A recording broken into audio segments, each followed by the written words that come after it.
कर्म नियमाधिकारस्ते मा फलेषु कदाचन। प्रेम की मूर्त भगवान श्री कृष्ण ने कर्म का ज्ञान दिया था। नमस्कार, आप देख रहे हैं चुनाव आज तक। आपके साथ मैं हूं आशुतोष मिश्रा और आज हम भगवान कृष्ण की जन्म नगरी मथुरा में हैं। यूं तो मथुरा हमारी आस्था का प्रतीक है, लेकिन पिछले कुछ दिनों में अचानक ये जगह विवाद का केंद्र बन गया। विवाद उठाया गया यहाँ की जमीन को लेकर के। तो आज मथुरा में हम ये समझने की कोशिश करेंगे कि चुनाव के ठीक पहले जिस मुद्दे को छेड़ा जा रहा है, क्या वो चुनावी मुद्दा है या फिर वाकई जनता भी इसे अपने करीब समझती है, और अगर वो नहीं समझती है तो फिर मथुरा के असली मुद्दे क्या हैं। आइए आपको मथुरा लिए चलते हैं। मथुरा श्री कृष्ण की जन्मस्थली है, इसलिए सिर्फ हिंदुस्तान ही नहीं बल्कि दुनिया भर में सनातन संस्कृति से जुड़े लोगों के लिए आध्यात्म और आस्था का केंद्र भी है। मथुरा अपने पेड़ों की मिठास के लिए भी जाना जाता है, तो ब्रज की धरती दूध दही मक्खन की पौष्टिकता के लिए भी प्रसिद्ध है। लेकिन आस्था और आध्यात्म का ये केंद्र पिछले कुछ दिनों से विवादों का युद्ध क्षेत्र बन गया है। उत्तर प्रदेश विधानसभा चुनाव की आहट से ठीक पहले मथुरा का मुद्दा गरमाने लगा। अयोध्या झांकी है, काशी मथुरा बाकी है के नारे कुछ संगठनों की ओर से छोड़े जाने लगे। 28 नवंबर को अखिल भारत हिंदू महासभा ने ऐलान कर दिया कि वो 6 दिसंबर को मथुरा में मस्जिद के अंदर जन्म स्थान पर श्री कृष्ण की मूर्ति स्थापित और जलाभिषेक करेंगे। लेकिन मथुरा जिला प्रशासन के इनकार के बाद इसे रद्द कर दिया गया। कार्यक्रम को देखते हुए धारा 144 लागू कर दी गई। मामले को और ज्यादा तूल तब मिल गया जब खुद राज्य के उप मुख्यमंत्री केशव प्रसाद मौर्य ने सोशल मीडिया पर लिख दिया कि अयोध्या और काशी भव्य मंदिर निर्माण जारी है और मथुरा की तैयारी है। मौर्य अपने बयान पर अब भी कायम हैं। और मथुरा में श्री कृष्ण की जन्मभूमि पर भव्य मंदिर बने, यह हर श्री कृष्ण जी के भक्त की इच्छा है, आकांक्षा है। मैं भी उस भाव को ही प्रकट किया हूँ।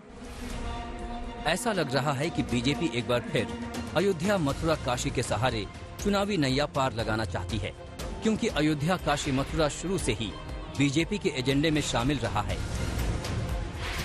अब ये मामला सियासत से दूर हटकर अदालत की चौखट तक पहुंच चुका है और अब एक के बाद एक इसमें कई पैरोकार लगातार मुकदमे में शामिल हो रहे हैं और अब इस पर सुनवाई होनी बाकी है।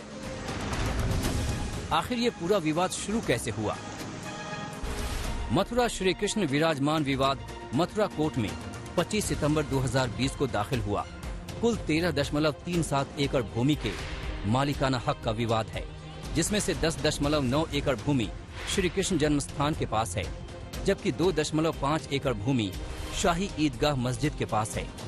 याचिका दाखिल होने के बाद अदालत ने 4 संस्थाओं को नोटिस दिया, जिनमें श्री कृष्ण जन्म स्थान सेवा संस्थान, श्री कृष्ण जन्मभूमि ट्रस्ट, शाही मस्जिद ईदगाह कमेटी और उत्तर प्रदेश सुन्नी सेंट्रल बोर्ड शामिल हैं। इस मामले में अब तक कुल 6 अर्जियां दी जा चुकी हैं। सारी अर्जियां जिला जज की अदालत में विचाराधीन हैं।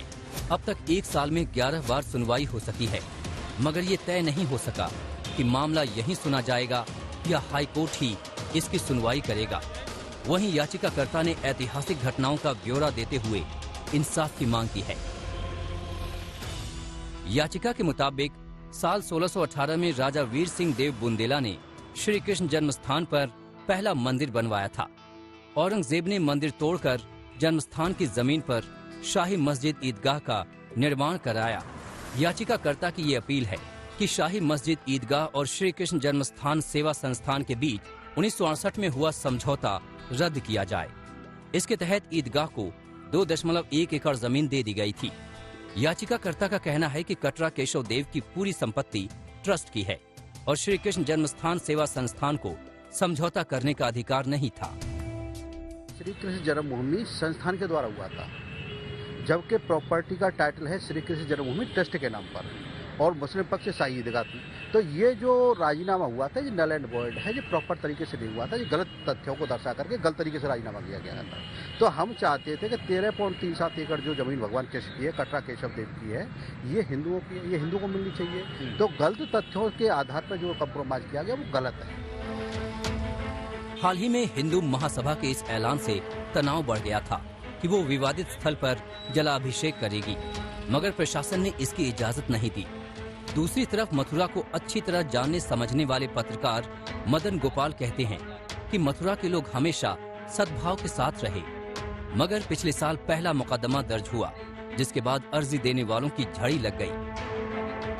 साल भर पहले से बात की जाए, सितंबर से बात की जाए, तो सितंबर से ये मामला कोर्ट में गया है और एक मुकदमा सबसे पहले विष्णु जैन, रंजना अग्निहोत्री और हरिशंकर जैन इन लोगों ने दायर किया था। उसके बाद अब तक इस मामले में करीब 10 लोग और नए मुकदमे दायर कर चुके हैं। कृष्ण जन्मस्थान ट्रस्ट के OSD विजय बहादुर सिंह कहते हैं 13 एकड़ की जो पूरी जमीन है वो भगवान कृष्ण की है, तो फिर वहाँ किसी दूसरे धार्मिक स्थल का औचित्य नहीं है।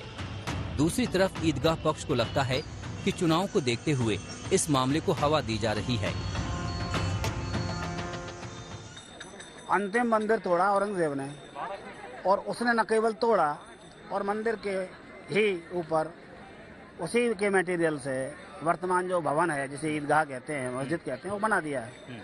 तो विवाद नहीं, ये तो वैसे बहुत पुराना है, अधिकार का मामला है, आस्था का मामला है, और आस्था यह है कि जन्मभूमि यहीं पर है, तो वो पूरी मिलनी चाहिए भक्तों को। 2022 का चुनाव आ रहा है और जो लोग सांप्रदायिक हिंसा में विश्वास रखते हैं, जो उन्माद फैलाना चाहते हैं, राजनीतिक रोटियां सीखना चाहते हैं, क्योंकि आप ये मानिए 1968 के बाद इतना लंबा समय हो गया, स्थानीय स्तर पर किसी ने भी इस मुद्दे को न कभी उठाया है।